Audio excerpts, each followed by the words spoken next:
Hello, YouTube. Welcome to my channel, Marriage, Politics, and Sports. Today, I'll be talking about choices. Choice is defined as an act of selecting or making a decision when faced with two or more possibilities. I will go into how folks overlook the long-term ramifications of the choices they make. But first, please be sure to like, share, and subscribe to my channel. Also, share this, with your friends and loved ones. It's a little message that they probably would like to hear. So let me ask you a question. You know, how aware are you about the impact of the choices you make every day, good or bad? Do you hold yourself accountable for the outcomes? Let me know in the comment section if you care to talk about it. The reason why I'm addressing this topic is because many people overlook the potential ramifications of the choices made in the present without thinking about the long-term impacts on their lives in the future. Of course, not all choices are made equal, but they all count.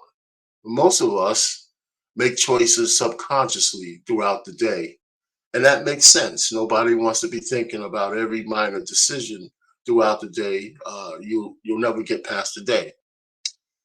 But how many of us make rash decisions when deeper thought is warranted? For example, choices of what to eat daily. Largely that goes, based on what we have a craving for, what we like to taste, what we like to eat. But we don't think about the healthy impacts or the impact on our health over the long run if that food is not healthy for you, right? So there's some people who are hooked on fast food.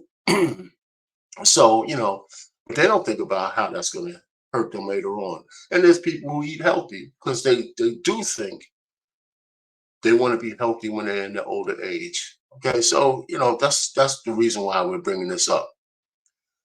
So, um, let me give you some more examples. Like too many men, for example, choose women to marry based on sexual attraction and romance as opposed to being clear-minded and business-oriented, right?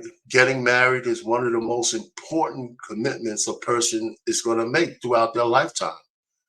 Contemplation is required for this decision. Failure to do so leads to a high divorce rate since people have not vetted their betrothed thoroughly, right? That happens all too often. We know that. Too many women, for example, have children with men they see absolutely no future with. And it's seemingly, they are seemingly pleased to be single mothers as opposed to be wives in a family structure, disregarding what's best for the child or the community.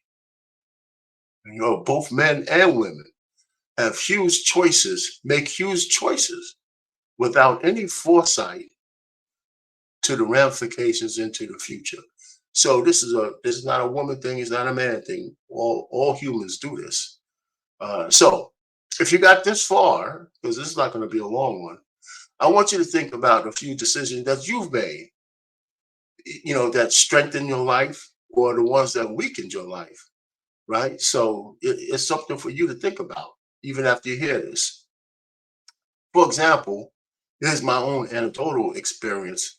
In 1987, my employer gave the whole workforce a choice to remain on the old pension plan or switch to the new one, right? The old pension plan gave employees 80% of their high three work years in pay after you retire, as long as you stay for 40 years.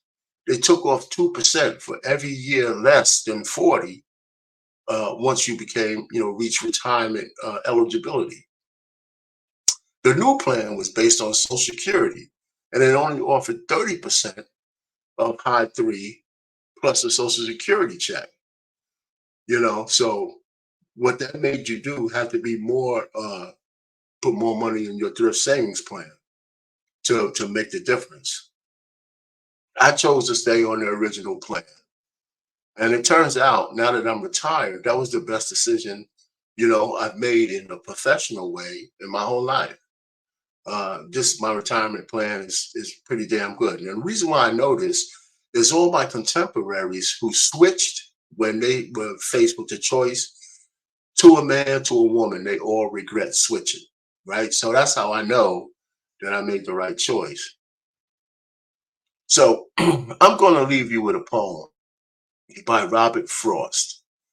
And this may help you contemplate, the potential impacts of the choices you make, good or bad. Okay, so just don't make the bad ones. And if you do, just make sure you can recover from them. The poem is called The Road Not Traveled. So here it goes. It's going to be my poem child. The Road Not Taken. That's the name of the poem. Two roads diverge in a yellow wood, and sorry I cannot travel both and be one traveler. Long I stood and looked down one as far as I could to where it bent in the undergrowth, then took the other as far as just as fair and having perhaps the better claim, because it was grassy and it wanted wear, though as far that the passing there had warned them both about the same. And both that morning equally lay in leaves no step had trodden black. Oh, I kept the first for another day, yet knowing how way leads to way, I doubted if I'd ever come back. I shall be telling this with a sigh, somewhere ages and ages hence. Two roads diverge in a wood, and I took the one less traveled by, and that has made all the difference. So that's the poem, and I think it has a lot of meaning, so I won't stretch this out. Why don't you read it a couple of times for yourself, get the meaning, and make sure that your choices, you look at how your choices can impact you not only now in the present, but in the future. Art Payne, Marriage, Politics, and Sports, over and out.